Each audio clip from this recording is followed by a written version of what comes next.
Okay, we're Okay, now recording. Yes. now recording. So we should go ahead and get started. I guess I'll start up because Bob is going to introduce our speaker. But welcome you all to the Eugene History Pub. I'm Marcia Weisiger. I am a professor of history at the University of Oregon. The history department is one of the co-sponsors of this event. Another co-sponsor that I want to mention is Viking Braggot, which is where we used to hold the live history pub before we had to go virtual. So we're wanting to encourage you all to go and patronize Viking Braggot because they've been really good to us in the past. So this is one of their, they call them crowlers. Their cans of beer that you can take home with you. And then their menu is available for takeout. So at any rate. So without any more ado, I want to introduce Bob Hart, who is the director of the Lane County History Museum. So Bob, take it away.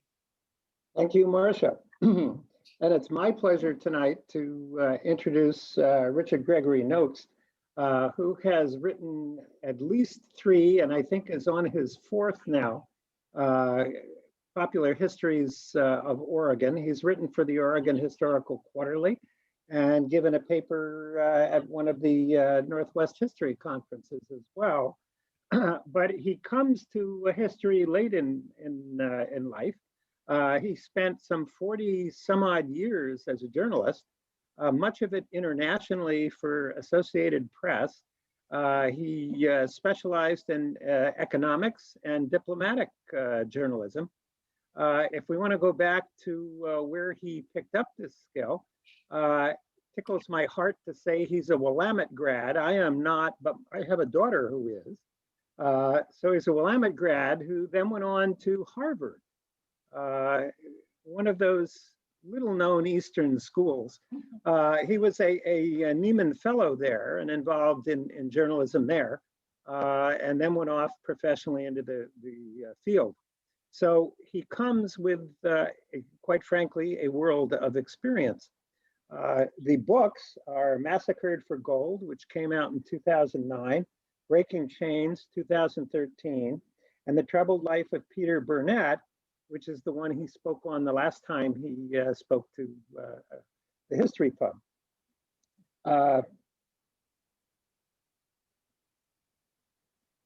Checking my notes, I should tell you he lives in West Lynn, Oregon, but I don't know yet, is he actually an Oregon native? And I would give him a caution.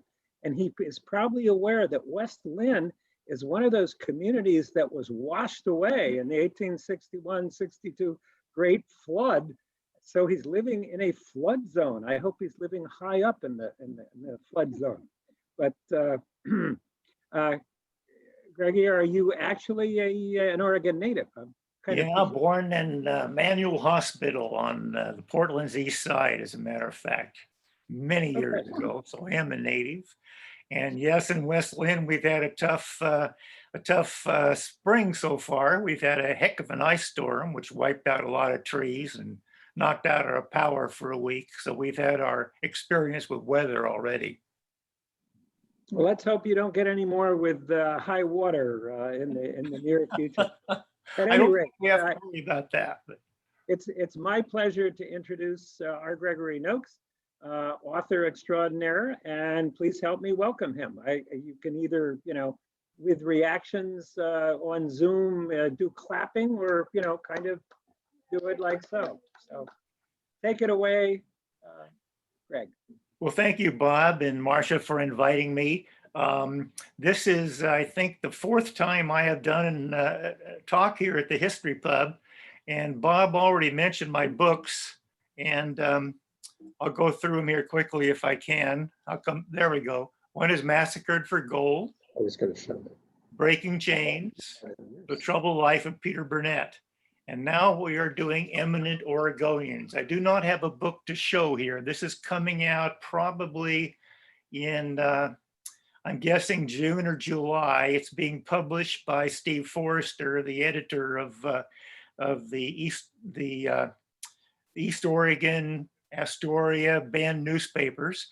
And Steve has put this together. And the book will focus on 4 different people. Abigail Scott Dunaway, Richard Newberger, and then I say Chief Joseph because I cannot pronounce that Nez Perce name, the third one down, and then Jesse Applegate. And Steve asked each of us to write about somebody we wanted to write about.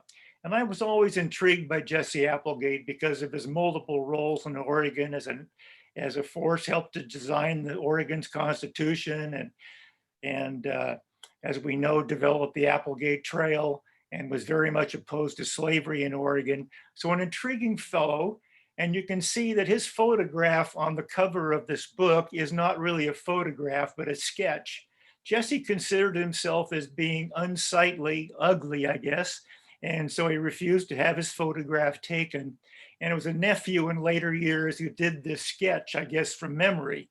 And Shannon Applegate, who is here, can elaborate on that story later on if she wishes. In fact, Shannon can correct me on anything I say that's wrong or she might want to elaborate on. So this is Jesse Applegate. He was one of the early pioneers from Missouri. He was one of the captains of what was known as the Great Migration, which brought about 1,000 white settlers out to Oregon. One of the captains, as I said, Peter Burnett, was another one. And one of the reasons he left Missouri, where he and his brothers, who I'll mention in a minute, had their farms, was because of his opposition to slavery. And he wasn't even able to hire, he didn't like slaves, but he had a farm there on the Osage River. I believe I have that right. And when he needed to hire help to help him with a farm, he could only hire slaves because there weren't white farmers to do that. So that and a number of other reasons, including hearing about this free land out in Oregon, had him join this 1843 wagon train.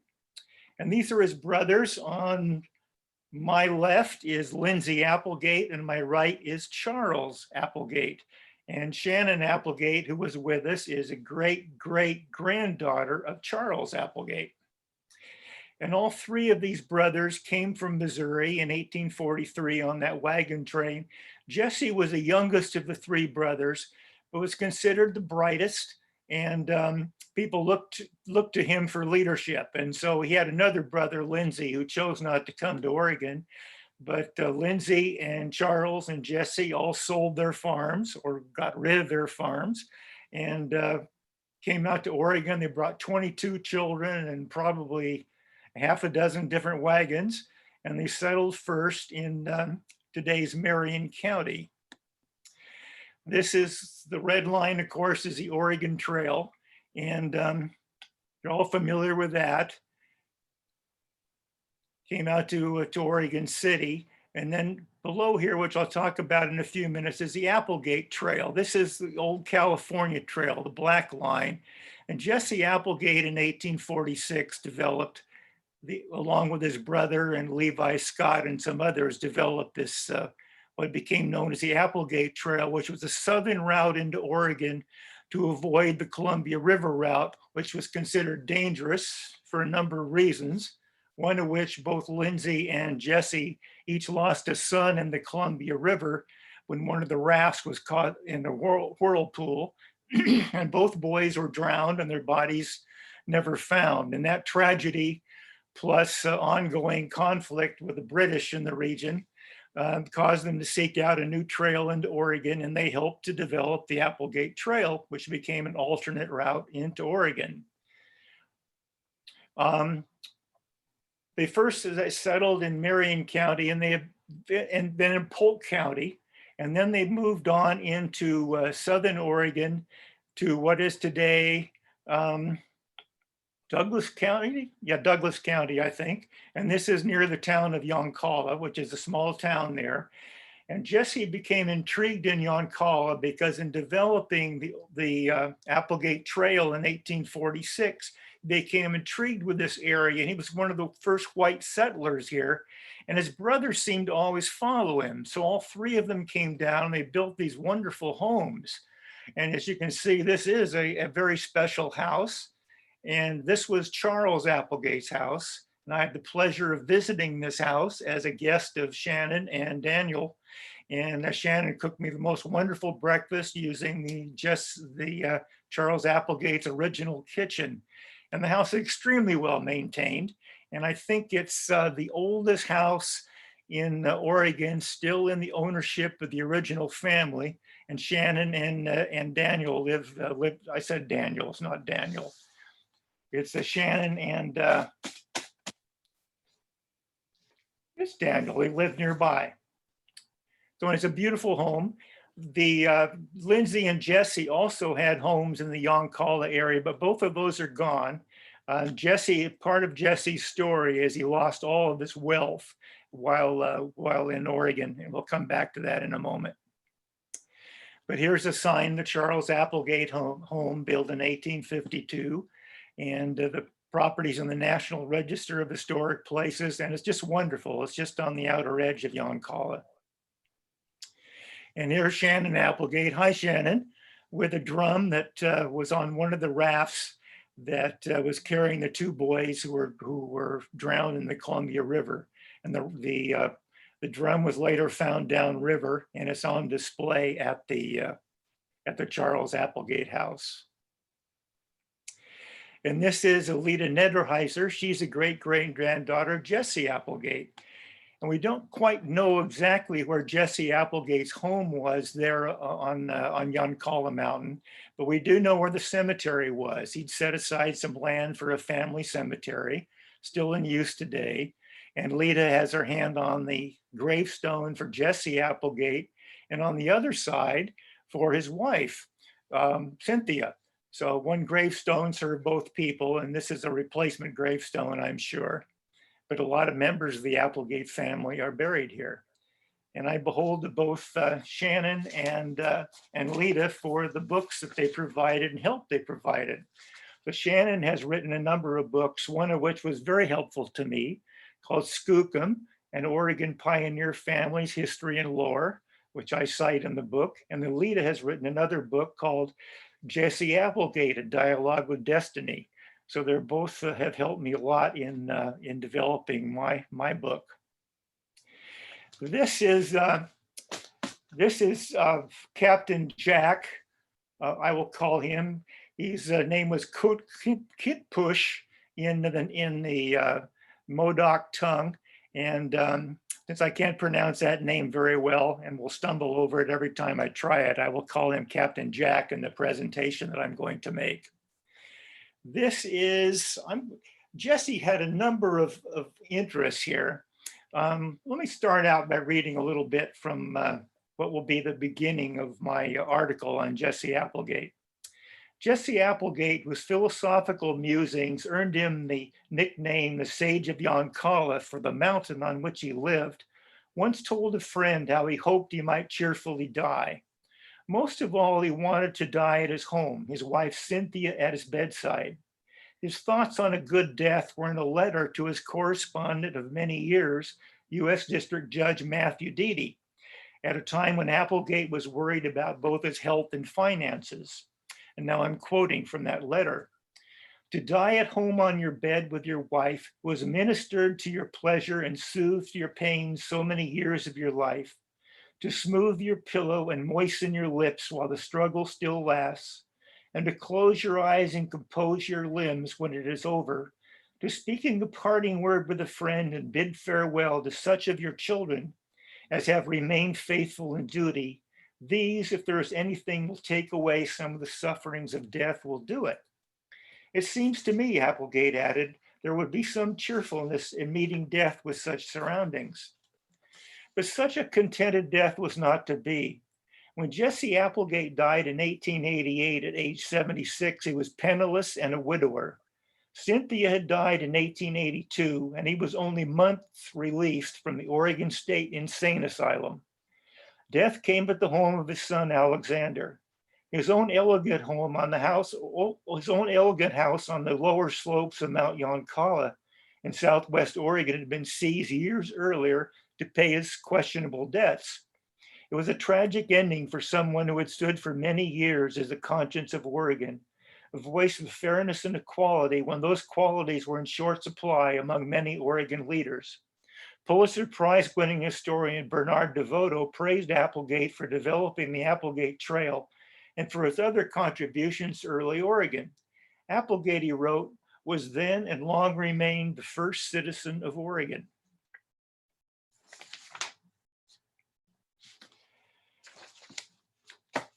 So Jesse had developed the Applegate Trail. He served in the legislature. He was a member of the first constitutional, or a member of the Constitutional Convention, which devised Oregon's constitution in 1847 and 57. And he was a forceful opponent of slavery and helped to determine that slavery would not apply in Oregon. Those things are fairly well known in his life. He had troubles with a daughter who he disowned because she fell in love with a Confederate sympathizer, which he didn't like. But what isn't known a lot, what we don't know a lot about Jesse Applegate is his involvement in the Modoc War. And this is controversial in a way because there's different versions of what was going on between Applegate and the Modocs, between people in California and people in Oregon. In Oregon, people were not sympathetic to the Modocs because of attacks that they made on wagon trains that crossed this area. And of course, the Applegate Trail, it was devised, went right through the Modoc territory, which is here along the Lost River. And the Lost River is they had villages in this area. And the Lost River is an interesting river. It flows out of Clear Lake in California, winds through Oregon in today's Klamath County, and flows back into Tule Lake in California. So, and it's only about 60 miles long, but it plays an interesting role in Oregon history, in part because this is where the Modoc tribe lived. And the Modocs, probably at their height, had no more than about population of about 800, but in the time period we're talking about with the Modoc War, there were far fewer than that. So I'll get on to my narrative here. All that is left of Jesse Carr's once expansive ranch at Clear Lake is a jumbled rock wall built by Chinese and other laborers to encompass lands that Carr had no right to claim. It was from this ranch that Applegate was accused by California newspapers of helping devise a campaign to forcibly expel 150 Modocs from their traditional land along the Oregon-California state line. Accusations echoed in 2 recent books. Family historian Shannon Applegate said this is highly improbable. He was a supporter of native people, she said. To associate him with diabolical motive seems odd. There's a lot that doesn't add up. Whatever Applegate's role may have been in the conflict, a failed effort to expel the allegedly trespassing Modocs was a spark that ignited the 1872-1873 Modoc War, which claimed dozens of lives, among them 53 soldiers, 15 Modoc warriors, and 17 white settlers. The casualties included General Edward Canby, U.S. Army commander for the Pacific Northwest, and the only American general killed in the nation's Indian Wars. This period of Jesse Applegate's life has received less attention than his life in early Oregon. One reason is that he said little about it. Still, we do know that Applegate invariably stood with white settlers when they were attacked or threatened, and that he supported military ventures to mete out punishment. He helped organize financing for the campaign against the Cayuse following the murder of missionaries Marcus and Narcissa Whitman and 11 others near present-day Walla Walla, Washington in 1847. He also served as a guide and helped recruit volunteers for U.S. Army Major Philip Kearny's 1856 campaign against Rogue River tribes. Applegate had gone to Northern California in search of employment. He had lost, as a point of background, Jesse had had quite a bit of money at one point, but he lost most of it. And he lost a lot of it when he posted bond for a new Secretary of State for Oregon named Samuel May in 1853. Well, Samuel May embezzled a lot of money from the state of Oregon, and courts held Jesse and others responsible. Others dodged the debt, but Jesse didn't. As a consequence of this, he lost his property on Yoncalla Mountain and fell into serious debt. And so one of the reasons he went to Northern California was because he needed work and needed income. It is not known when or how the two Jessies met, but it could have been as early as 1866 when Carr was a stagecoach driver for the Oregon and California Stage Company, which had a government contract to carry mail between Sacramento and Portland. Applegate's Yoncalla store, he had a store at his house, was a stage stop. I should say Jesse had other investments in the area too. It would be hard to find two men less alike. Applegate was an intellectual and farmer, most comfortable surveying in remote areas or sitting quietly at home with his books, surrounded by family, writing letters and working in his garden. Carr was an adventurer, a stage driver and owner, a veteran of the Mexican-American War, a former member of the California legislature with business interests and land holdings throughout the state, and a millionaire. Applegate was suspicious of politicians and kept his distance, while Carr seemed to relish in the rough and tumble of frontier politics. Carr initially employed Applegate as a surveyor for his 9,000-acre cattle and sheep ranch, which he would expand to 75,000 acres. The relationship grew from there, with Carr hiring Applegate to manage his property while Carr attended to his business elsewhere. I find it curious in this map, which is from the San Francisco Chronicle, they've identified Carr's house as the Applegate house. Well, it wasn't Applegate's house. Applegate lived there, but it was really Carr's ranch. I don't know that Applegate actually owned property at all in this period, but he did live for a time at this house and helped to manage Carr's extensive properties in the area. Conflicts between settlers and Modocs have been frequent and often bloody long before Applegate relocated to Clear Lake. The Modocs, who inhabited an area around Lost River, frequently harassed white settlers crossing their land on the Applegate Trail, sometimes with violent and bloody results. In 1852, Modocs were accused of killing as many as 65 immigrants, men, women, and children, near Tule Lake, in what is remembered as a Bloody Point massacre, Tule Lake. 2 years later, a California militia led by Ben Wright reportedly slaughtered more than 30 Modocs near the same location. Details of both massacres are sketchy, including the number of casualties. To end the conflicts, the United States government negotiated the Treaty of 1864, which removed the Modocs from the Lost River region and opened the land to white settlement. In exchange, the Modocs were to receive land and government benefits on the new Klamath Reservation, 125 miles to the north, and that would be up here. Two other tribes assigned to the reservations were the Klamath and the Yahushkin Band of Snake Indians. Lindsay Applegate, who had previously located from Yoncalla to Northern California, was appointed reservation superintendent. Both Lindsay and Jesse eventually left Yoncalla. Charles remained there. He stayed there. The larger Klamath tribe mistreated the Modocs, denying them equal treatment and seizing their property. Feeling betrayed, a Modoc headman, Kintpuwash, popularly known as in the history as Captain Jack, led his followers back to the Lost River in 1870, seeking to reclaim their lands. But they discovered that much of the area had been occupied by white settlers. I should say that Captain Jack led part of the Modocs back. Other Modocs stayed on the Klamath Reservation. Captain Jack circulated among the settlers, demanding that they either leave the land or pay rent. Some paid, Applegate did not. According to accusations at the time by California newspaper correspondents, the return of the Modocs to Lost River complicated a plan conceived by Applegate and Carr to control the area's lush grazing land.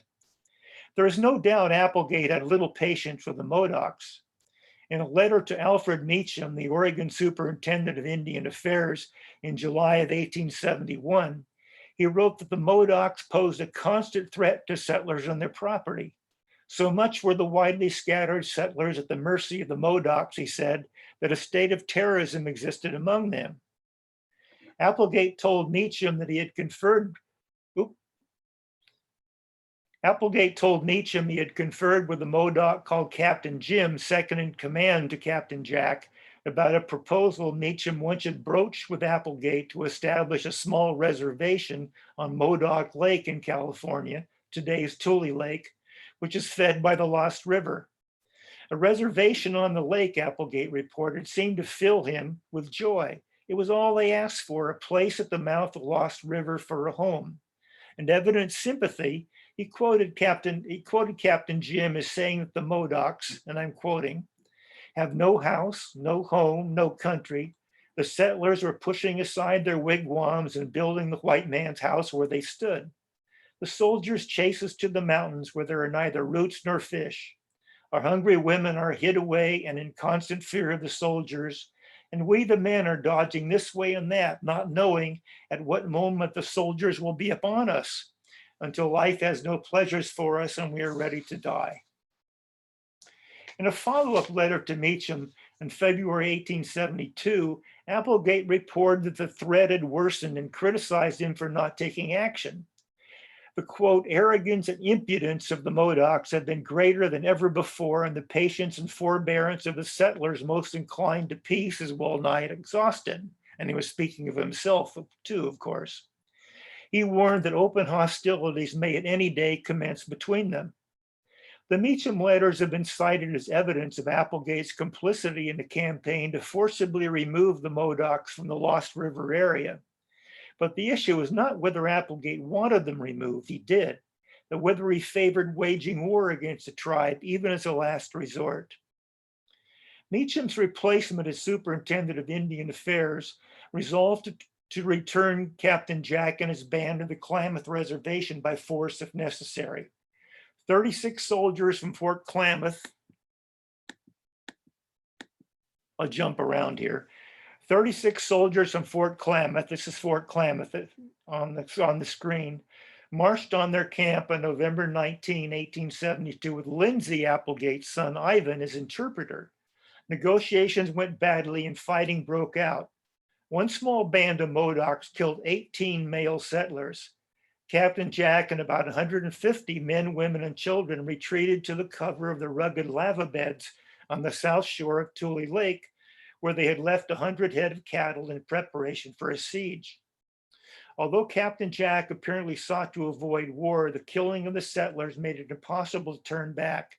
Hundreds of lava caves offered protection in what became known as Captain Jack's stronghold. On January 17, 1873, a force of nearly 400 men, including troops from Fort Klamath and militia from California and Oregon, invaded the unfamiliar landscape in a cold fog in what became known as a Battle of the Lava Beds. But Captain Jack had chosen his defenses well in areas the soldiers were unfamiliar with. The United States suffered great losses. They were put at 50 dead and wounded, while the Modocs suffered no casualties at all. Captain Oliver Applegate, another of Lindsay Applegate's sons, led a contingent of the militia during the battle.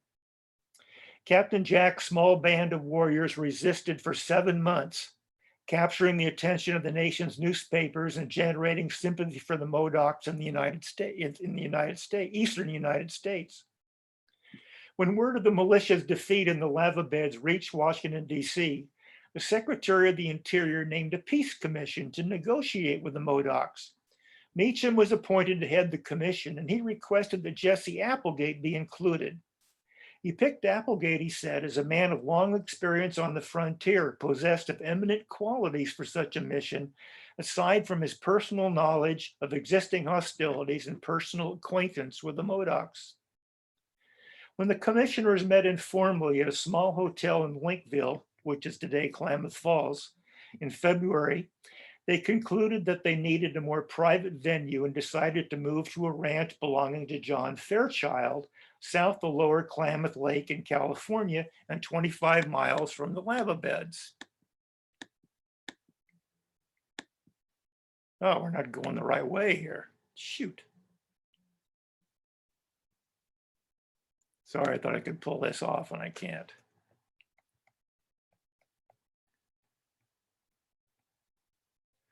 So here would be the Fairchild Ranch in here. So this would be where the meetings are now being held. At their first meeting, the commissioners attempted to hammer out a common negotiating position. Disagreement quickly emerged, with Jesse Applegate taking a tough line toward the Modocs who had killed the settlers, at least some of whom he probably knew. He was quoted as favoring unconditional surrender, execution of the murderers, and transportation of others to a distant reservation. His position, while not accepted by other commission members at the time, actually presaged the outcome months later. Subsequent meetings between the commission and the Modocs, most often conducted through go-betweens, failed to produce an agreement. Early on, the Peace Commission angered California reporters by meeting behind closed doors at the Fairchild Ranch. The newspapers blamed the decision to meet in private on Applegate, and it may well have influenced how the press treated him and other Applegate family members. The San Francisco Chronicle took the lead in levying blistering criticism at Applegate. Uncle Jesse says that newspaper men are the curse of the earth, the Chronicle reported. Uncle Jesse will probably be confirmed in that belief by the time the correspondents get through with their exposure of the Applegate management of Indian affairs. The reporter concluded that old Jesse hates the Indian as the devil hates holy water. Jesse wasn't the only Applegate in the area. There was Lindsay and 3 of his sons, also 2 of Jesse's sons, and Jesse's grandson. The presence of numerous Applegates led author Robert McNally to write in his new book, which is just out last year, The Modoc War, a story of genocide at the dawn of America's Gilded Age, that wherever the Modocs turned, an Applegate stood in their way. The quip was not unlike a comment in the Chronicle reported in February of 1873 during the height of the war. Puncture the shell anywhere and you will find an Applegate flavor at the same time. Shannon Applegate said there was nothing suspicious or incriminating in the presence of Applegate family members in the area. It makes perfect sense the Applegates were there. They lived there. Californians and Oregonians had different interests in the outcome of the conflict. While Oregon settlers wanted the Modocs returned to the Klamath Reservation to make it safe for settlers, merchants in nearby Wairika considered them good customers. Lindsay Applegate said he had learned of efforts, and you can see Wairika is down here. And it was common for the Modocs to go to Wairika to do a lot of their shopping for supplies. Lindsay Applegate said he had learned of efforts in California to satisfy the Modocs with the 1864 treaty so as to keep them within reach of Wairika in order to secure their trade. In Oregon, Governor Lafayette Grover denounced the Modocs as the most treacherous and bloodthirsty savages west of the Rocky Mountains, responsible for killing more than 300 immigrants, as determined by actual count of their bleaching bones upon the soil. So huge differences between Oregon and California on how the Modocs are being treated, with each having markedly different interests. Edward Fox, a correspondent for the New York Herald, reported on February 1873 that Californians are better disposed toward the Modocs. There is little doubt the Indians have been badly treated, and if the whites had kept faith with them, there would have been no disturbance at all. Fox called Applegate a large real estate proprietor in Oregon, which Applegate surely wasn't, with considerable interest in some land lately taken up in this neighborhood. The Chronicle had wondered why no one from California was named to the Peace Commission, especially since the rebellious Modocs were in California and the conflict was playing out on California soil. Pointing its editorial fingers northward, the paper added, Oregon brought the war about, and Oregon seems determined to have all to say about the way in which it shall be ended. Robert Bogart, whose war dispatches appeared in both the Chronicle and the Daily Alta California in San Francisco, reported that the Indians have no confidence in any of the Applegates, and it is not believed here that they will meet old Jesse at all. He is regarded as the chief cause of all their troubles. Bogart, however, was soon off the Modoc beat after he was arrested in connection with an unrelated embezzlement. The war exploded into the national consciousness when General Edward Canby was shot and killed Edward Canby, and of course, Canby, Oregon is named for him. The war exploded in the national consciousness when General Edward Canby was shot and killed on April 11, 1873, after being lured by the Modocs into an ambush on the false promise of peace talks. Captain Jack is said to have fired the fatal shots at a meeting held in a tent a mile from Captain Jack's stronghold. Meacham later wrote that Captain Jack fired point blank at Canby's head. Meacham himself was partially scalped and badly wounded, but survived. Also killed was the Reverend Eleazar Thomas of Wairika, a later addition to the Peace Commission. Meacham said he had suspected a trap, but was overruled by Canby. Fearing the worst, Meacham wrote his wife Orpha in Salem early on the day of the meeting. "My dear wife, you may be a widow tonight. You shall not be a coward's wife. I go to save my honor. John Fairchild will forward my valise and valuables. The chances are all against us. I have done my best to prevent this meeting. I am in no wise to blame. Yours to the end, Alfred." He did survive, however. The military brought in reinforcements and mortars, which succeeded in flushing the Modocs out of the lava beds, although the Modocs avoided capture by executing a clever nighttime escape. During a pursuit, another 22 US soldiers were killed in an ambush on April 26. An exhausted Captain Jack surrendered with the last few holdouts on June 1st and was taken to Fort Klamath for a trial. He and 3 others were hanged on October 3rd, 1873, after a military tribunal convicted them of murder. Captain Jack's followers, 39 men, 54 women, and 60 children, were exiled in the Indian Territory in what is today Oklahoma. They and their descendants remained in the Indian Territory until 1909, when they were allowed to return to the Klamath Reservation. Only 17 of those originally exiled were still living. There was much more to Applegate's involvement in the conflict than managing Carr's ranch. Among the accusations against Applegate in California newspapers of the day, and in some recent accounts, was that he conspired with Carr to make a financial killing. If so, it failed miserably for Applegate, for he was soon destitute. Well, I've read enough, and let's open this up for questions. I hope there will be some. Let me just go here.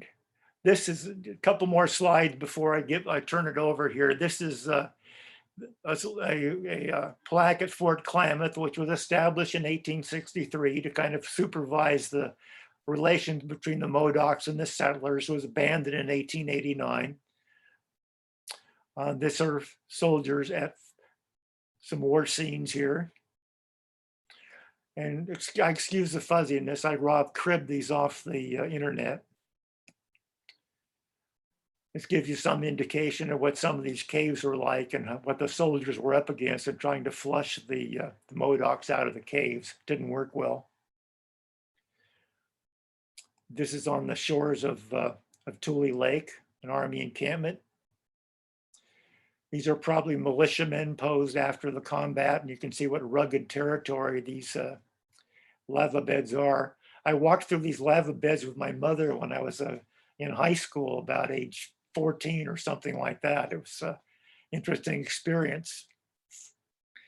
And there on the left is Captain Jack, and on the right is one of the other 4 who was executed, Shanj and Jim, and their legs below are chained together, and they were both among those hanged. And these are the graves of Captain Jack and Shanj and Jim, and the others got their names written down here, were Boston Charlie and Black Jim. All 4 of them were hanged and buried there at today's Chiloquin. The Klamath Reservation itself really exists no more, except in a very, very modest way. And Fort Klamath has long since been closed down. We don't know exactly where Jesse Applegate's house was on Yoncalla Mountain, but we can guess where it was fairly near this location. And the Oregon History folks put up his sign to honor Jesse Applegate, and it lists his achievements. He lived from 1811 to 1888. It lists him as a pioneer, statesman, philosopher, leader of migration to Oregon in 1843, leader of the provisional government of Oregon in 1844, was the first surveyor general in 1844. He was a trailblazer from Fort Hall, Idaho to the Willamette Valley, and he served in the legislature in 1849. He was a member of the Constitutional Convention for the state of Oregon in 1857. I may have misquoted that year earlier. He settled here in 1849, 1/2 mile west of the spot. His house was the scene of the first court of provisional government, Southern District, 1852. But he was a distinguished person in Oregon history who achieved a lot. He had a sad final life in losing his money and getting caught up in this Modoc War, which just kind of muddled up his history. So I'm going to end it there. And others, Shannon Applegate, want to chime in, or others may want to chime in, but hopefully some folks will have some questions. Thank you, Bob. I'll turn it back to you. Okay, I'll say that we can take questions in two ways. You can either raise your hand with the reaction button, or you can ask a question through the chat, and we'll watch the chat to see who's asking questions.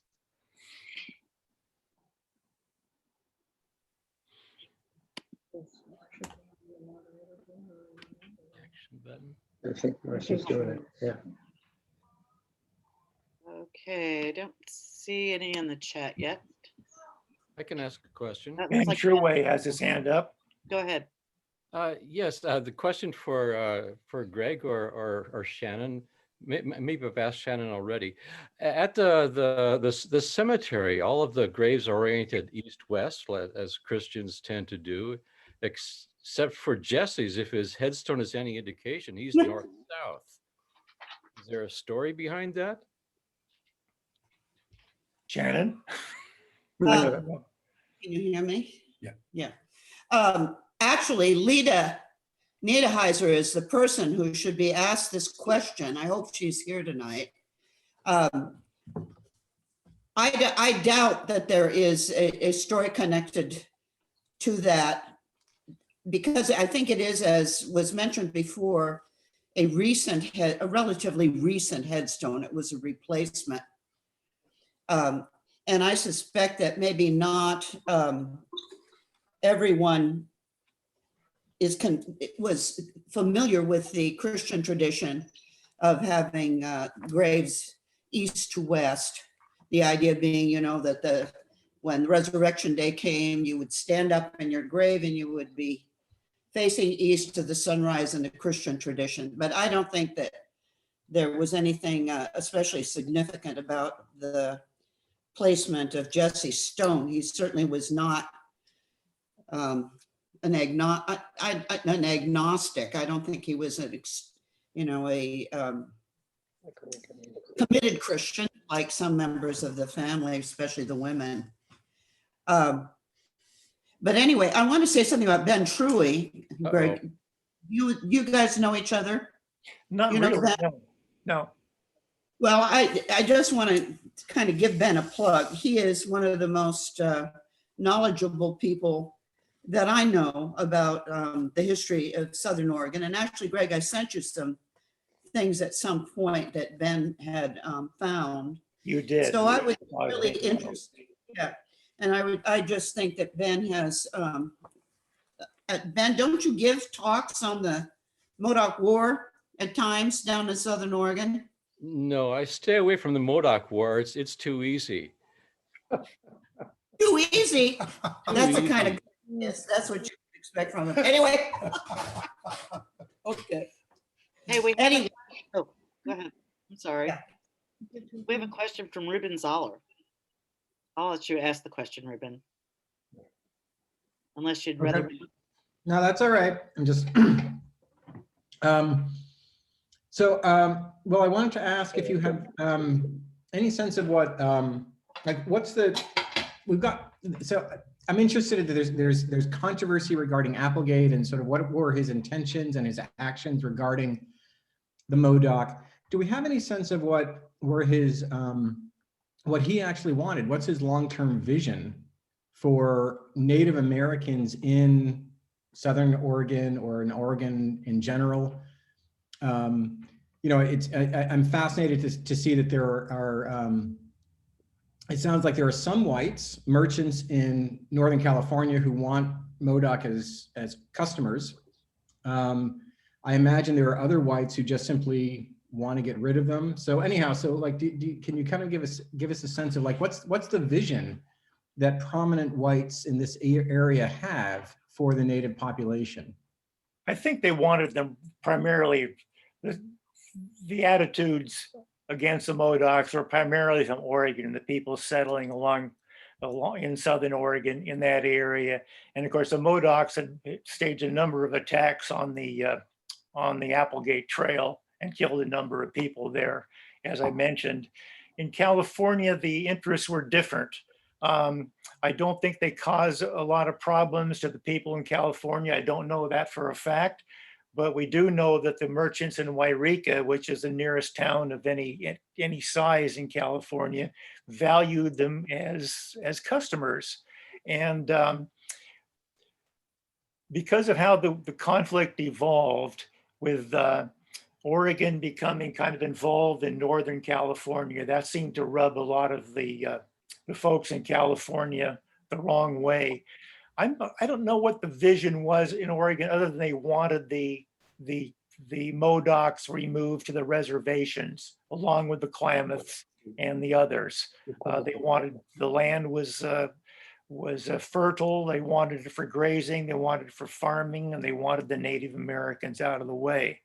So the Native Americans were pushed aside, and they really weren't given that much. They were made promises on the reservations, like they were throughout the country in this period, and the promises were seldom delivered.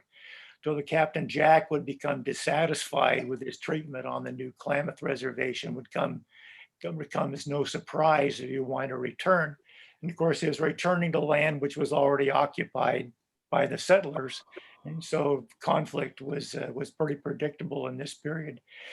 I think Jesse Applegate had befriended a number of the Yoncalla Indians in the area in which he lived. He had a special relationship with a Chief Halo, for example, and tried to protect him when he was being attacked by whites up in that area. And but there's no doubt that when the Indians were attacking the whites, that he stood with the whites. But other than that, I think he was generally sympathetic to the Native American interests. But by the time he ended up in California, he was destitute financially. He lost his house, he lost his property, and here was and I didn't mention it, but the book goes into it. He had a large herd of sheep, which he'd lost in a winter. And so it was just kind of one personal tragedy after another. And so my reading of what was going on with him in Northern California, he was just trying to make a living, in this period. Bob Hart had a question.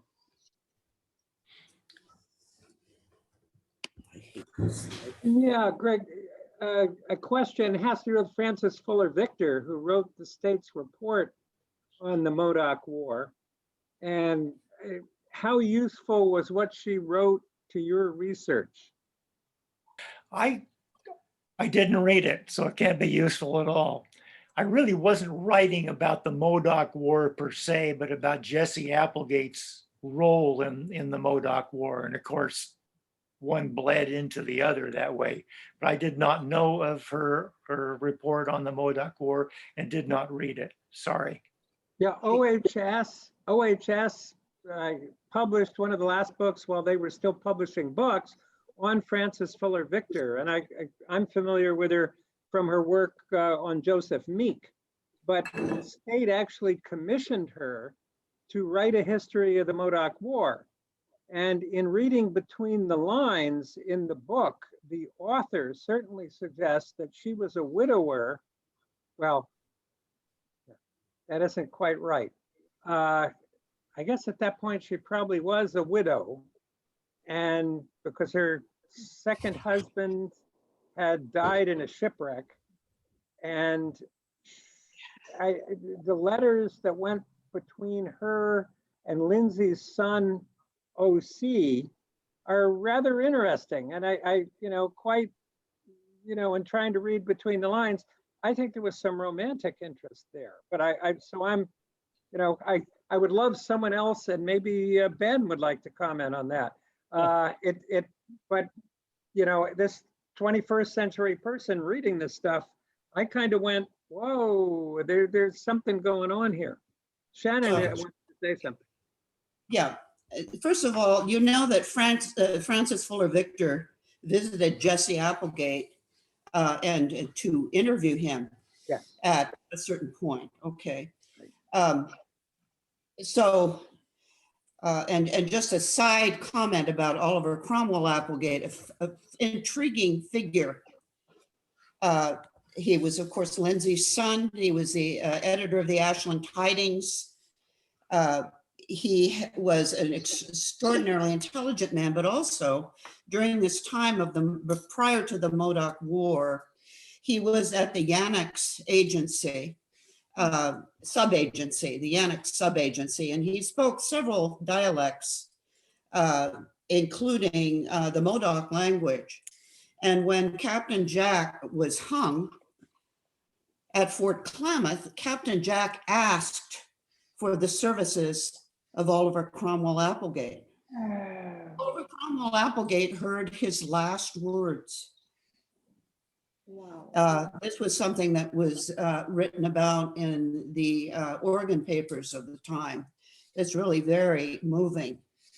And it moved Oliver Cromwell very much because many Native people trusted Oliver Cromwell Applegate. The Applegates are a mixed bunch, as every family is.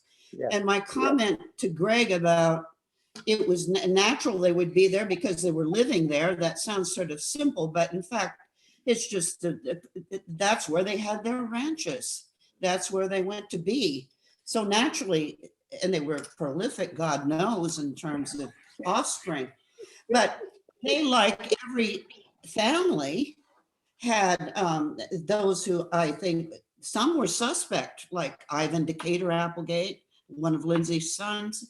There are reasons I would think that you could say that some of them were not ethical, but Jesse Applegate is not one of them. And I think that we need to look at these people sort of in a nuanced way.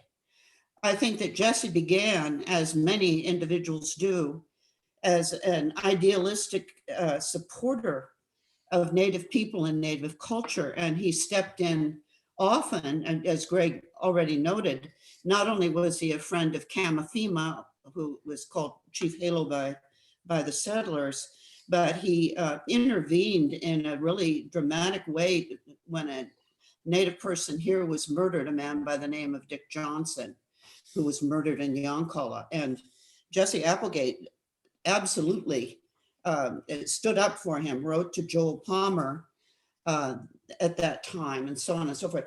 But I think that Greg is correct that as Applegate Jesse personally began to be, I think, quite desperate. I mean, this is a man who had been visited by the Vice President of the United States in Yoncalla, Shura Colfax. He'd been interviewed by many people in the East. He had a lot of prestige, and then suddenly he is absolutely virtually penniless. And in one of the letters that Jesse writes, he talks about herding another man's sheep in California, okay? And how that feels, how embarrassed he is. He has his wife come to help him, Cynthia Applegate, who's cooking meals like for the hands on this ranch. So it is absurdity to think about this Applegate House, quote unquote, place he's supposed to have down there that the San Francisco Chronicle is writing about. He's down there really too old to do this kind of work. And I think that as he got older, he became personally vulnerable, financially sad that he had nothing to leave for his sons, and so forth.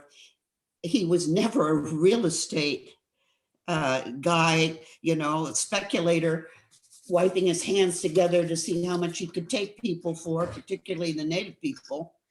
But he did become very angry at the depredations, as he saw them, of the Modocs against settlers, who considered that, anyway.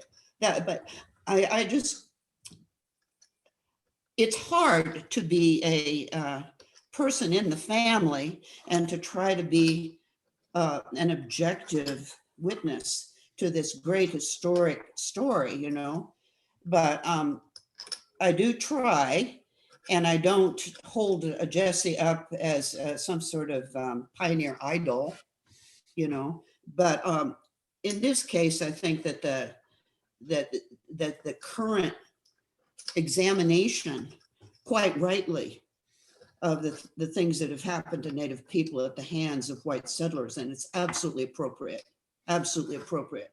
But in this case, I think it's a mistake to think of Jesse as some sort of person deliberately trying to harm the Native people and make money from them. Okay, I mean, that just seems absurd to me, based on what I know. Anyway, I'll be quiet.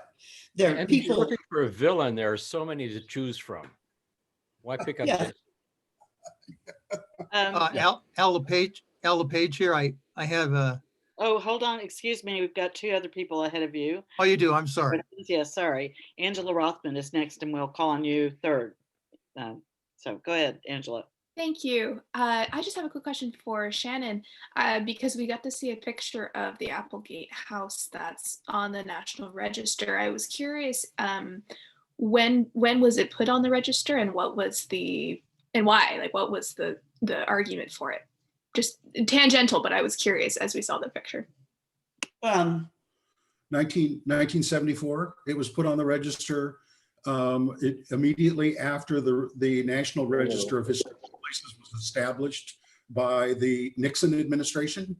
It was one of the earliest houses in Oregon to go on the register. This is my husband, Daniel. And Thank you. And every word. Okay, is it, and then Joan South Johnson. I was a National Park Service volunteer down at Lava Beds National Monument for a number of years. Lava Beds. And studied the Modoc War to some extent. I can't claim to be an expert, but first of all, I want to encourage anybody who hasn't been down there to go down, if you are so inclined, and walk through Captain Jack's stronghold, because it's really very interesting to actually experience the use of the natural lava trenches that the Modocs used as a fort, and of course the caves along the route. It's a relatively easy hike, and it's a great experience to get the view from there and really get a feel for it. In addition to which, at Lava Beds, there are over 700 lava tube caves that people can go into on their own or with a guide, mostly on their own. You can't go into the caves at Captain Jack's stronghold, but you can go into any number of the other caves at the monument. And it's, again, a really fascinating way to experience what the terrain was like and the places that people actually use for homes, native peoples. As far as the war goes, the way I learned it, the Modocs and the settlers generally got along fairly well. Now, of course, where I was in the California side, so I don't know whether that's vastly different. but around the Tule Lake area, I understood that there were skirmishes, but a lot of it seemed to be related to different cultures clashing. That they're really, the settlers came in, they had an idea of private property. The native people didn't. So the native people would go into people's homes or into their ranches and just take what they wanted. I mean, their culture did not care about private property, or that just wasn't part of their experience. And so there were some skirmishes and conflicts along those lines that I heard about, but I don't know. It sounds like there was more violence along the Applegate Trail over the years, but anyway, that's all. Go down there if you can. Thank you, Joan. Albert LePage was next. I think what Joan just said, this is a good follow-up question, which was my original question, but especially I think she seemed to highlight it with the clash of cultures and differences in how we look in terms of how we live.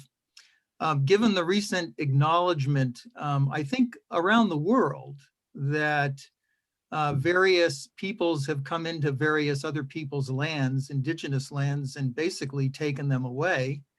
How do you feel that that will affect the interpretation of history moving forward? History seems to have been, at least say in Oregon, to celebrate, to commemorate, maybe even glorify, white settlement. But given the and criminalize, for example, someone like Captain Jack, for example. How do you think, especially anyone can take this? I'd like to ask it to Richard Nokes first, though. How do you think that will change the interpretation of history going forward in terms of education? Marcia, you might want to approach that. Or Richard, in terms of writing history and interpreting that history in light of the growing acknowledgement of indigenous peoples basically being everywhere first all over the world. Okay, so it's a general question, not necessarily aimed at Oregon, but Oregon's obviously, and California is part of that. I'd like to think we're past that. We're past the period where the settlers were glorified and the Indians were regarded as criminals. The native tribes were. I do think we're past that. I know I've written several books in this area myself. I think that there's quite an acknowledgement of the abuses and crimes committed against the Native Americans, the unfortunate massacre of the buffalo and the plains and in the plains of America, which helped to starve out the Native Americans, and the merciless taking of their lands. I don't think we'll be giving them their lands back. I think we're past that too. But in terms of recognition of the sins that were committed by settlers and whites in particular, I think there's a recognition of that. But it was a clash of cultures. The native tribes often saw the justice being meted out in a way that was unacceptable to whites. Whites erected fences, and the native tribe didn't understand that, and so the clashes were inevitable. There didn't seem to be room for both of them. I suppose looking back over history, if you could redo it again, there wouldn't be much change in how everything played out because of the different approaches to the cultures. But now that some of these things are settled in terms of land disputes and land resolve, I think there's a recognition of the injustices that were done to the native tribes. And as far as speaking globally, I'm not going to attempt to do that. I can just speak to the situation in the West. Okay, that's a really great question, I'm going to say, Albert. And I would say that I would just agree with Mr.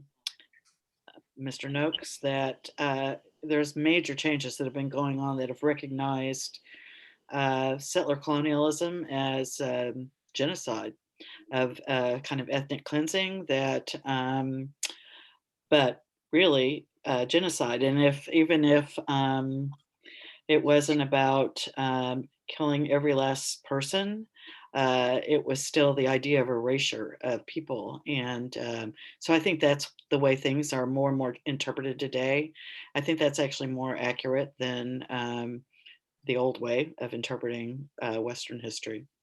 So, and there's a great, Marcia, I'm you gonna think say there's a great book by my colleague, Jeff Osler, on genocide. I don't know the title of it offhand specifically, but there it is, Surviving Genocide. Thank you, Bob. By Jeff Osler, that doesn't deal with this period, I don't think, because it begins with the beginning of European arrival and then moves through time, and I think it stops well like around the 1830s, but at any rate, I think that's the appropriate and new way of interpreting things. So Scott had go ahead, That's all right. That's all right. Greg, if you want to Go ahead, say Scott. more. Let's get the questions out of the way. I may come back to something. Okay, Scott had a question.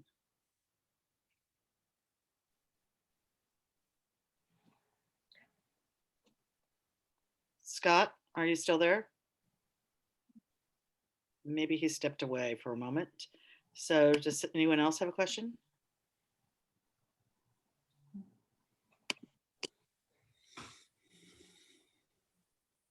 Ruben has one. Ruben has one. Thank you, Ruben. Hi, Richard, I was curious to understand better. I've got a question kind of about how administration worked in this area in this time. So I don't know anything about Applegate. I'm new to the whole subject. And I'm not a historian of the US West, so I'm very ignorant. It seems like this is a guy who it doesn't seem like he had any official title or role. And yet he seems to have, he's kind of like in all the meetings and he's hanging out with all the powerful people. And he's certainly getting blamed for a lot of what's going on. So I'm curious to understand, how did administration work in this area? That somebody who at least seemingly is not technically within the government, but seems to have a lot of influence. Well, Jesse had a very important role in government. He was elected one of the first captains of the wagon train, this very first major wagon train. He was head of one of the first legislative councils, the first elected government of Oregon. Right. Served in the legislature. But that all precedes the story that preceded this. He was named to the Peace Commission that was trying to resolve things with the Modocs. But yeah, I think he was kind of an independent operator in Northern California. I mean, he was working for Jesse Carr, who was a major player, a lot of influence. But settlers were a little bit, I think it's fair to say, on their own, in this region. They did eventually call out the soldiers from Fort Klamath to come down and help them. But, a couple of dozen white settlers were killed before any help came down in this period. So I think Jesse in some ways was maybe just kind of a self-appointed observer, activist in this area, as any settler would be, in this time. But I think he was kind of in a desperate situation to make something work in his life after a series of dramatic setbacks. Mm-hmm. Shannon was talking about earlier. I did want to say that the conflict with the Modocs and settlers occurred almost from the very beginning, when Jesse Applegate and his brother Lindsay and others had helped to develop the Applegate Trail through Southern Oregon. They went right through the Modoc lands, and they were harassed from the beginning by the native tribes who were attacking their cattle and stealing their sheep, and I'm not sure they actually. Maybe one of the members of the Applegate party that was coming through there was killed, in that period when he was isolated from the others. But what I would why wouldn't these things happen? These are lands that the tribes are occupying. They've occupied them for centuries, and suddenly you have these white interlopers, coming through there, and nobody asked them to come. So why wouldn't you be hostile to them? So one could say that it was logical that there would be, and that conflict would occur almost immediately. The Modocs were apparently not the most peace-loving tribe, in the area, not like the Nez Perce, for example. I often say to my students, if someone just walked into your house and started taking over, you would resist. So Scott's question is, was there any relationship between the Modoc War and the battles at Cape Blanco or Table Rock? Those would be the Rogue River Wars. I think they were separate. Somebody else here might want to correct me on that. Those were earlier. They were quite separate. So I think it's separate issues, but somebody else might know more than that than I do.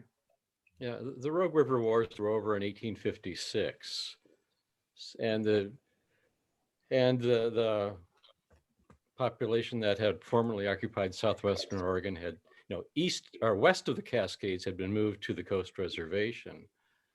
Some of them had trickled back, of course, but these are completely separate populations from the Modocs and the Klamaths, who were on their own reservations east of the Cascades. I'd like to add something, if I might. Go ahead. I think that when looking at this time, to realize in sheer numbers that these were people with ties and intimacies in the white settlers. And I once wrote something called The Immigrant Knot, which was based on demographics of pioneer families who were related. And it's stunning how many interrelationships there were among families. Women, of course, harder to trace because they lost their names. But it is amazing to think about what a sort of little close-knit place Oregon was in a certain way. And so that the question that was asked about, well, what was the administration? I think that was the gist of it. For example, what was Jesse Applegate doing in there as a representative during the Modoc War? That the whole of Oregon was a good old boy network. There's really no way else to put it by today, right? That would be, and it was who you knew and how your families were connected. And you cannot look at the history of this period without seeing these linkages. Interestingly, the question was asked about Southern Oregon and the Rogue River Wars, and I think there was a talking about Battle Rock. I think that was part of it. Titchener and some of these people involved in Battle Rock went on to go somewhere else and show influence, the good old boys. And so you'd have to say that Jesse Applegate was in a way one of the good old boys, but in another way he wasn't. And I mean, this is why these things really are nuanced and they have to be looked like that. Jesse was on the wrong side of politics. He was a Whig. All of the Democrats had the power at this point in time. They were appointing Indian agents and all of the things that we could call technically administration, right? And he was quite often on the wrong side of issues because he was in the wrong political party. And so all of these factors have to be looked at when you evaluate how society was really operating at that time. And of course, we won't even get into the women because they were another category almost along with the Native people. So I just wanted to bring that up because to get too reductionistic about this, to make it, the sort of polarization between genocide on the one hand and the veneration of pioneers as if they were next to God and apple pie, that that sort of split is really not fair in looking at this whole array of things that went on and all the forces that were involved. Yeah, if I could just jump in and add, I was thinking as the conversation was going on, we forget that there was a lot of contact between the tribal people and the settlers, a lot of exchange of culture, particularly with the women. So not only was it not just the God-fearing settlers and the savages in this bizarre sort of dichotomy, but it was human beings interacting with each other on many different levels. And the complexity of Jesse fighting for the Johnson when he was murdered and working with Komema to make sure he wasn't taken to a reservation, and at the same time writing letters suggesting that the Modocs needed to go to a reservation, just kind of shows the complexity that was going on within the culture of Oregon at the time. Yes. Yeah. Yes. Yeah. Well, Jesse wanted the Modocs to go to a reservation to protect them from the whites, which was a big purpose of the reservations, to move the Indians to a place where they would be wouldn't be subject to the impositions of whites who wanted their women and their land. Maybe, but I think it was more a land issue. Don't you really think the whites wanted the land, and so this became the conflicts ensued, and then the whites were basically given the land, and the native tribes were moved to these new reservations. Right, and the idea was to find a piece of land that the whites wouldn't want, which is why Joel Palmer moved the Southern Oregon tribes to the coast. He assumed that no white people would ever want to live on the coast. Right. Or to Oklahoma, my home state. Angela has another question, and then Joan. Thank you. Joan, I was also going to mention, I've also been to that end of the world, not all the way up to the lava beds, but to that end of Modoc County. And this is a remote end of the country.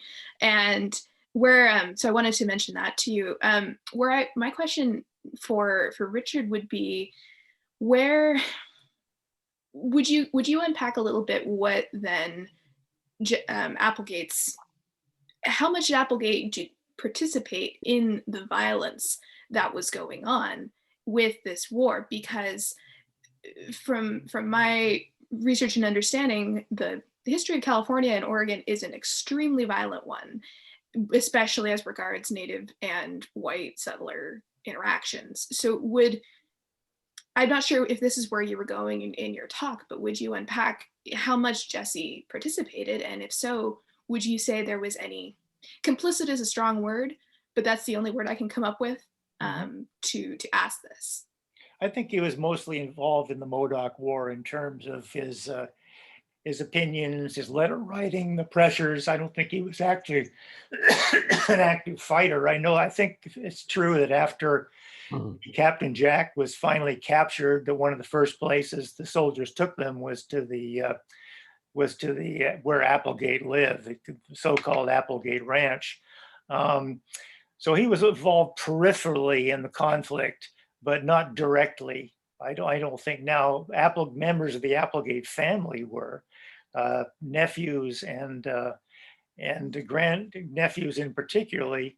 Lindsay's son, for example, they were involved in the actual fighting, leading the contingent. I don't think Jesse was pretty far along in his life, and I don't know that there's any record of his ever raising,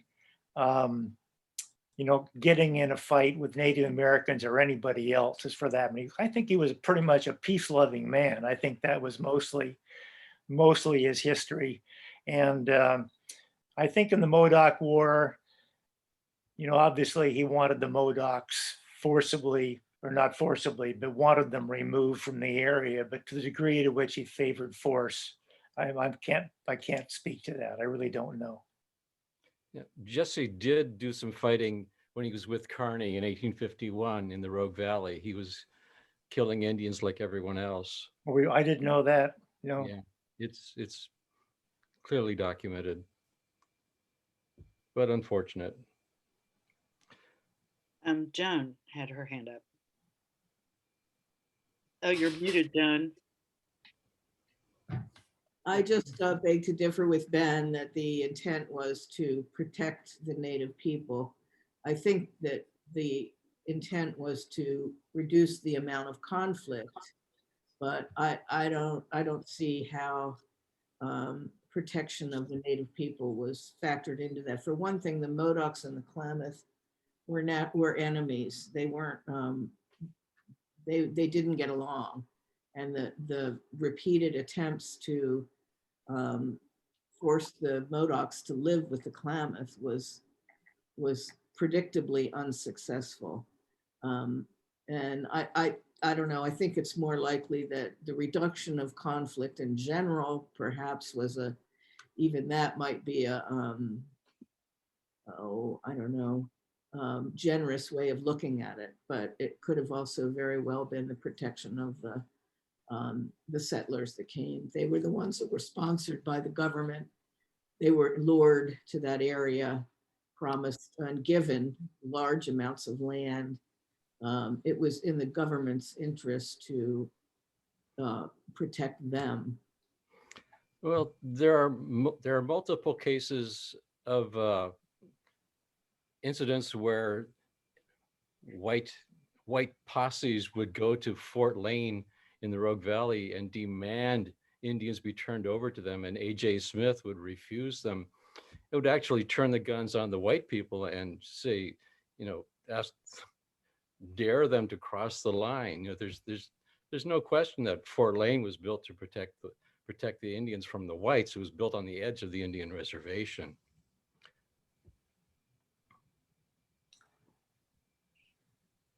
Are there any other questions or comments? I don't see anybody's hand or anyone in the chat at the moment. Bob, you might want to tell the group what they might not have seen in the chat. Okay, some years ago, the museum took a look at the contents of a time capsule. We have the time capsule, we have the block it came from. When the 1898 courthouse was replaced by the current courthouse, the time capsule was open. And we had some photographic evidence of those items that were in the time capsule, but we couldn't find them all. So we assumed that maybe they were given out to the hoi polloi who were, present at the opening of the time capsule. Well, more recently, we were cleaning up in one of those areas in the museum where apparently work was sometime interrupted. And we basically had to excavate the stratigraphy of all the piles of paperwork that had been, left. And underneath the paperwork turned out to be the missing items from the time capsule. And among the items from the time capsule was a piece of a native necklace and a tag. And the tag said, Captain Jack's necklace from the hanging. Oh, and I won't mention the family that kept it as a souvenir. We called the Klamath right away. I mean, I'm quite familiar with NAGPRA, the Native American Graves and Repatriation Act, and they were up here the next day to retrieve that necklace from Captain Jack. But one of our well-meaning citizens apparently witnessed the hanging and retained that piece of the necklace as a souvenir. I mean, it certainly wasn't a recognition of humanity. And I'll leave it at that. Well, there is a more grisly aspect to this, Bob, and that's to Captain Jack's head. He was decapitated and then ended up in the Smithsonian, swimming in a large jar. So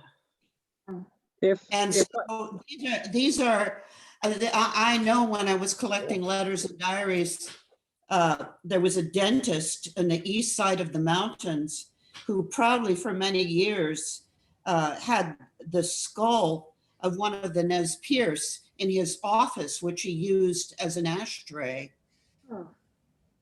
Well, even earlier in time, when I was a park ranger at Fort Sumter, and the nearby fort of Fort Moultrie, post-Revolutionary War, had Seminole prisoners of war, and Osceola was buried there. Only Osceola's skeleton is sans head. So you're talking 1830s or so. I mean, the phrenologists were very interested in the bumps on the heads of native people. So I mean, they were beheading a lot of natives and then pickling the heads. Yeah. Well, There was a question about whether the Applegate Trail was the native trail. Did you see that, Greg? thank you, Shannon, for bringing that up. Move on from grisly subjects.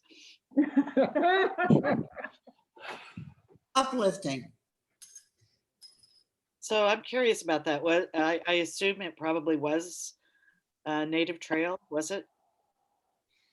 Parts of it, yes, it was a native trail. Certainly down into the Willamette Valley and through Eugene, and down as far as Canyon Creek. And it also intersected with the pack trail that was used by the Hudson's Bay Company. And of course, native trails were almost always in places where there were animal trails that were well used, particularly deer trails and so forth going up places. And I think most of the trails in this world tend to be in places where others have gone first, either animals or the indigenous people of the region.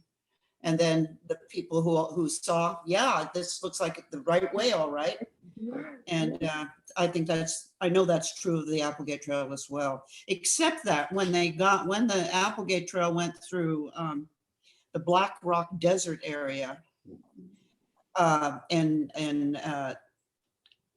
Nevada, that was a place where they actually blazed the trail, and they blazed it there. It was not an Indian trail. It was not a trail used by animals. It was a trail they were trying to find between springs, so that animals that were traveling with the immigrants could have a fresh water source. And it was a lousy place to do it because of the alkali lakes. But that was the place that was really, if you will, blazed. And all these other things follow this other pattern I mentioned. You might also add that Native American trails and pack trails are a lot different than wagon trails. And so one of the big difficulties of the 1846 Applegate Trail was trying to bring wagons back over what were Native American pack trails. Takes a lot of labor to turn a trail into a wagon. So, yeah, it made it difficult.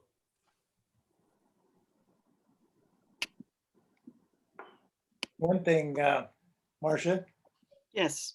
one thing that I might mention regarding the division between the Oregon folks in Oregon and California on the treatment of the Modocs was it was a bit cynical on the part of folks in California to step up and say the Oregonians are mistreating the Modocs, because California's history of mistreating its native tribes was certainly no better, indeed probably far worse.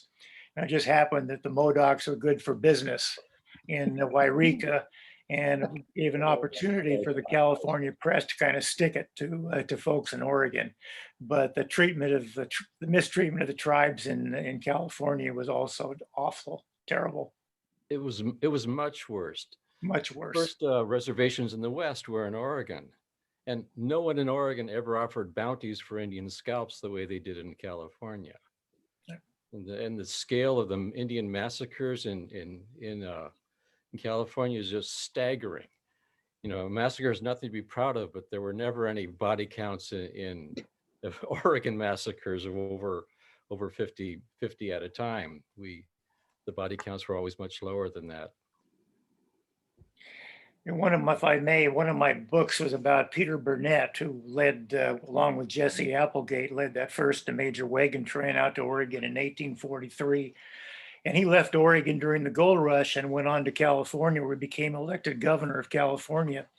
And after the first elected governor of California, and his history, he actually argued, predicted the extermination of all the native tribes in California. And he's held in contempt by Native Americans down there as having been an advocate of exterminating Native Americans and did very little to protect the tribes when they were being savaged by settlers and others in California. Mhm. Greg, it just struck me that Jesse Applegate was a little bit like Biden. He was trying, seriously, he was trying it was kind of an egotistic position, a way, I think, that he imagined he could sort of smooth the way between settlers whose harm out the hands of the Modoc.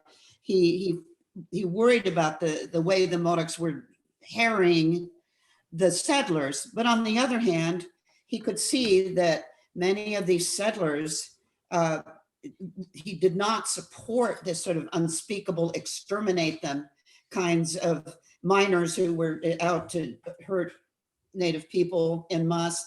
So he was always trying to find this bridge, a kind of diplomatic position, if you will.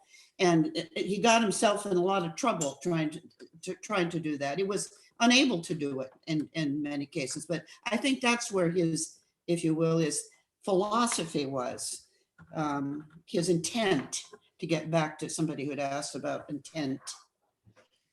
I agree with that. You know, an equitable coexistence with Native Americans in the West in that time period is hard to imagine, because the conflicting interests of the native tribes that are here and the whites were coming out to settle the area was just so dramatically different that it seems impossible that they ever could have worked out anything that would be fair to Native Americans, allowing them to keep their lands, for example. It was unjust, but it's the way the history played out. Yeah. Joan has another question. The word has it that Captain Jack was also fairly peaceful and wanted to negotiate and wanted the peace meetings. What did they call those? The peace talks. Commissioner. Be successful, and that when he supposedly when he shot General Canby the first time he did it, the gun misfired, and there was some idea that that was intentional on his part. He really wasn't an aggressive guy, but some of the members of the tribe were, and he was at odds with some of the more aggressive and violent members of the Modoc tribe, and there was conflict within for that reason. But he was supposedly a fairly peaceful guy, for whatever that's worth. Yeah, my reading of some of the history is he was kind of shamed by other tribal members into to taking a stand. Yeah. I However, didn't hear that the gun had misfired, though. That was a new one on me. Oh, yeah, supposedly the first time. Yeah. Al LePage. I just wanted to say what a wonderful pub meeting this was. This was not only a presentation by Richard Nokes, and I'm always very interested to hear people who weren't trained as historians who have actually done history. Oftentimes, I think they can translate it in a lot more interesting ways maybe than historians do in some of their technical papers. Don't take that by any offense, Marcia. But this also turned out to be a wonderful panel discussion. We have Marcia, we have Richard, we have Bob Hart, we have Shannon Applegate and her husband here, and Joan, who's been out in the field. And Ben, I just learned about you and your background. You're a pretty impressive guy. So what a wonderful panel discussion we had at the very end. I just want to acknowledge that and say thank you so much. I'm still going to stay on, but I just wanted to thank everybody. Thank you all. And I think, hold on, I see something, one more thing in the chat. No. But I guess it's a reminder, unless Joan, is that your hand up again? Okay. We oftentimes forget to lower our hand. It's just as hard as raising it. But so we have History Pub. The Eugene History Pub meets the second Monday of every month, although last month there was a problem with publicity such that we had to delay. Our publicity person was ill and we weren't able to continue. But so we don't have the speaker lined up yet. I've got a couple of leads on speakers for the next History Pub, but it will be, I believe that's the 12th of August. Am I correct about, or excuse me, of April? And then we have in May, I believe, is Bill Robbins is going to speak, and he is a great historian and who was at OSU, wasn't it, before he Yes. retired? Yes. Emeritus OSU. Yeah, and a great environmental historian. I know him as written some great environmental histories of Oregon. So I'm looking forward to that. But just keep an eye out for us. You can always check the U of O History Department website or the Lane County History Museum website. And then we also advertise in the print version of the Eugene Weekly. So just keep an eye out for what the next program is. But we will be here on April 12th. So see you all then. If I may, as a closing comment, just say that while this book, Eminent Oregonian, isn't out yet, it will be probably sometime this summer, late summer. And Bob Hart knows how to get a hold of me. If anybody wants that book or any of the other books that I've written, please contact Bob and he can let me know. So there we are. Thank you very much. You've been a great audience. It's a pleasure to be here. I probably will not be here again because I have no more books planned, but this has been enjoyable. And thanks, Shannon, for being here. You've been a huge help in keeping me honest, as you have too, Ben and Joan and others. So thank you. Thank you, Greg. Thank you. Good night, all. June.